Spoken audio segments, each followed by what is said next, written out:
Malaysia is reimposing a full lockdown on Kuala Lumpur and 5 states to curb a third wave of COVID-19. The 2-week lockdown begins on Wednesday.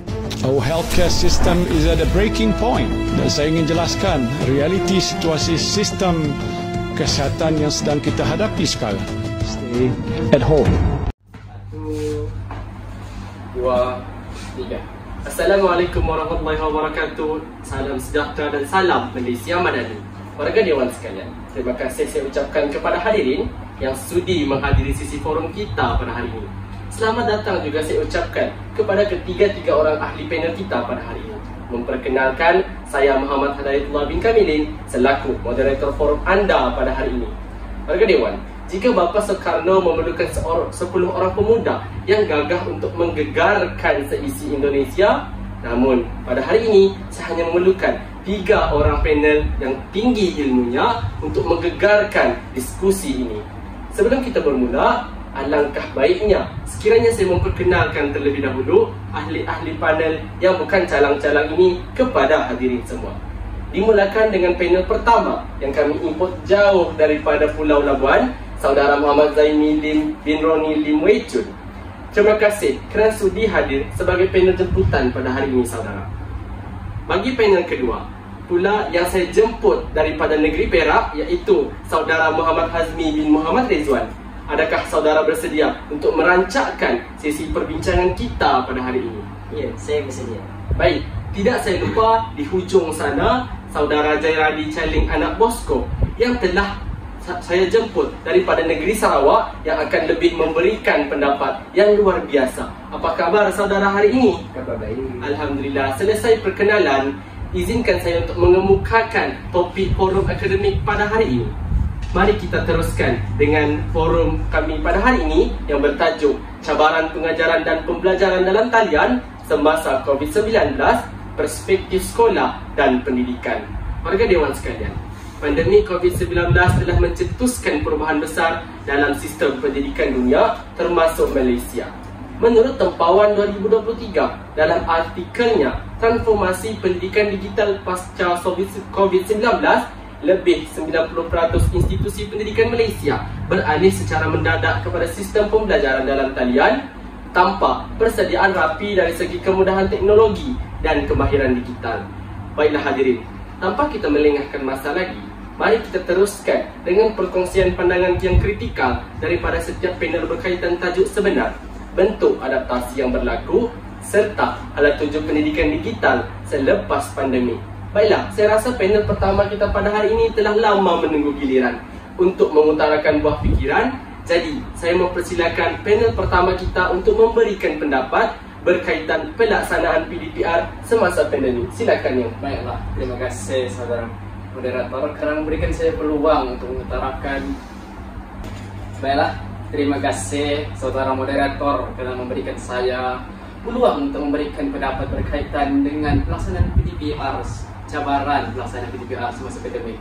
Warga Dewan sekalian, apabila bercakap tentang PDPR, perkara pertama yang terlintas tidak.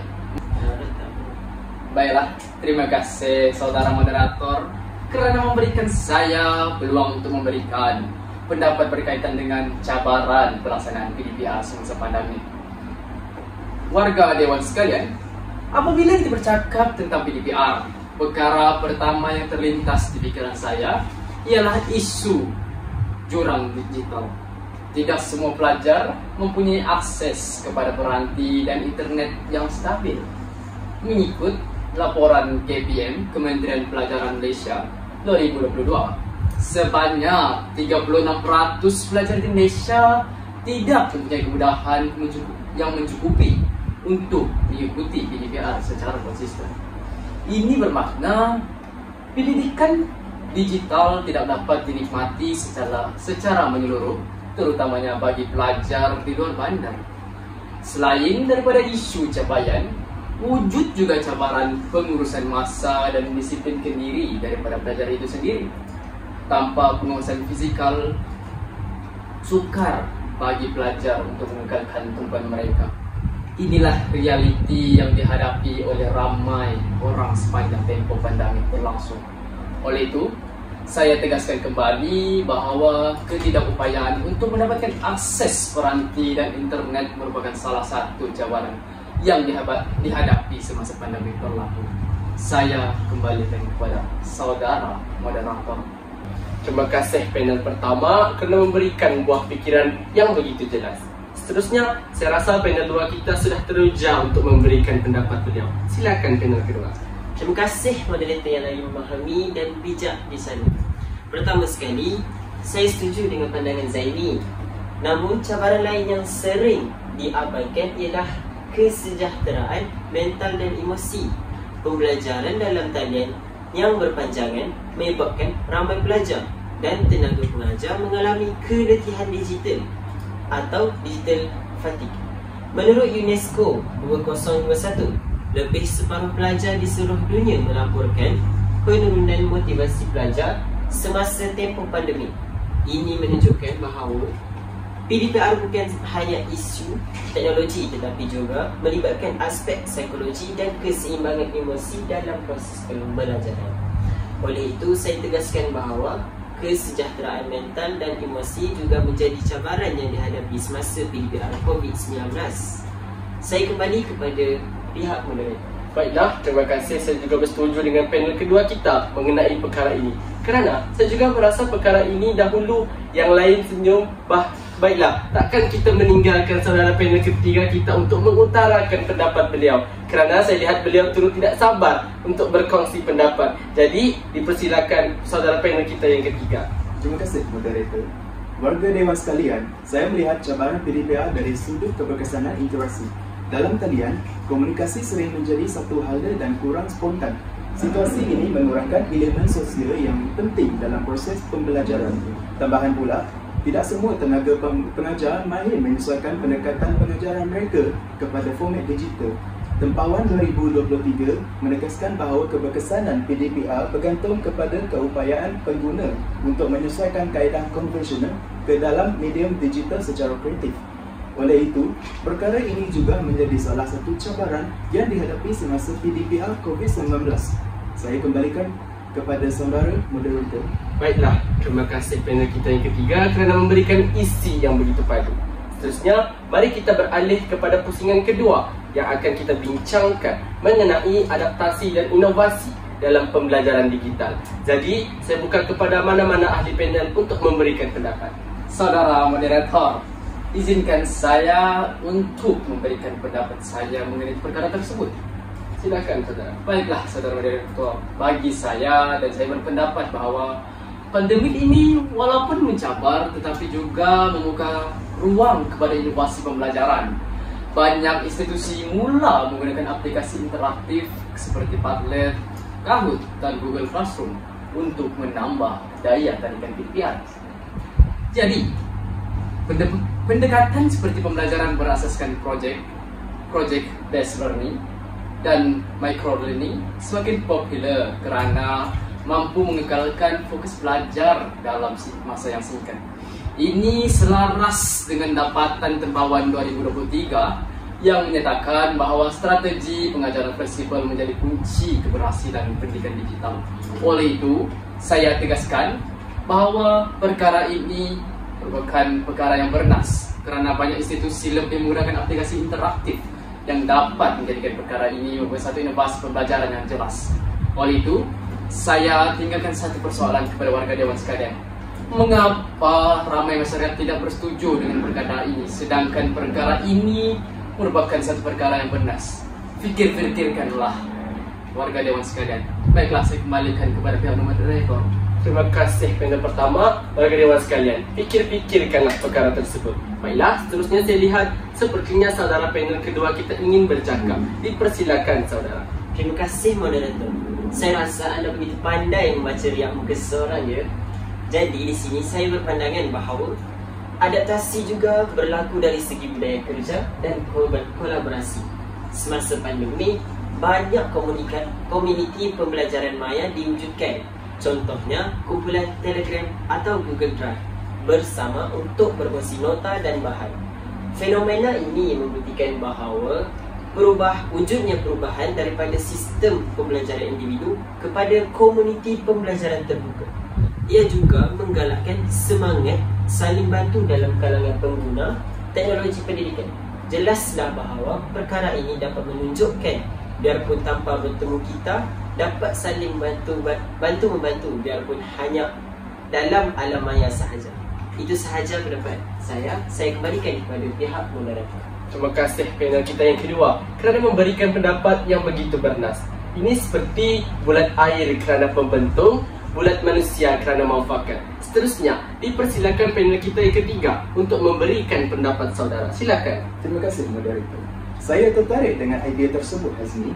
Saya sendiri percaya bahawa inovasi paling berkesan berlaku apabila manusia mengutamakan empati. Bukan hanya soal alat digital, tetapi bagaimana teknologi digunakan untuk memanusiakan proses pembelajaran.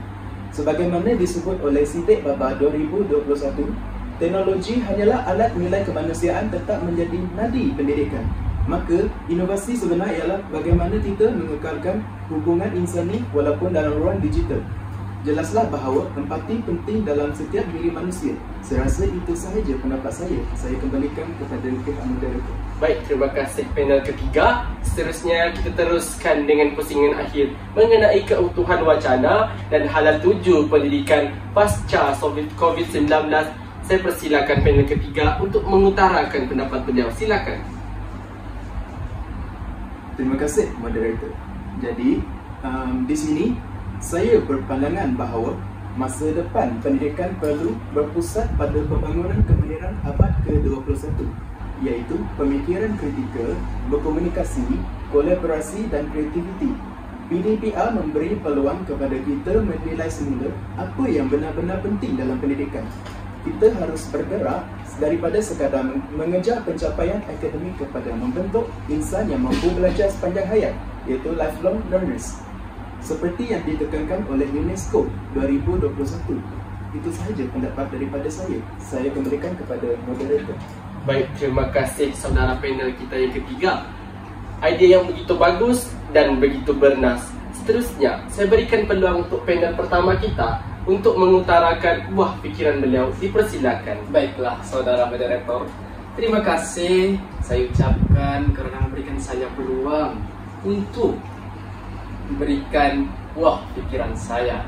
Baiklah, dalam menilai keutuhan wacana pada PDPR, saya melihat bahawa pendidikan digital bukan sekadar soal keperluan teknikal, tetapi juga isu keadilan sosial dan akses sesama.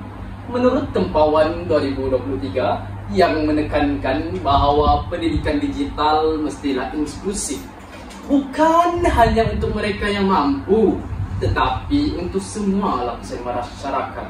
Oleh itu, pihak KPM harus melaksanakan pelbagai perkara untuk membantu setiap lapisan masyarakat supaya dapat mengikuti PDPR biarpun dalam keadaan sahaja. Bukan di dalam kata lain, di luar kata lain. Saya rasa itu sahaja pendapat saya. Saya kembalikan kepada pihak moderator. Baik, terima kasih saudara panel pertama. Benar saudara, seperti yang saudara katakan, bukan di dalam kata lain, di luar kata lain.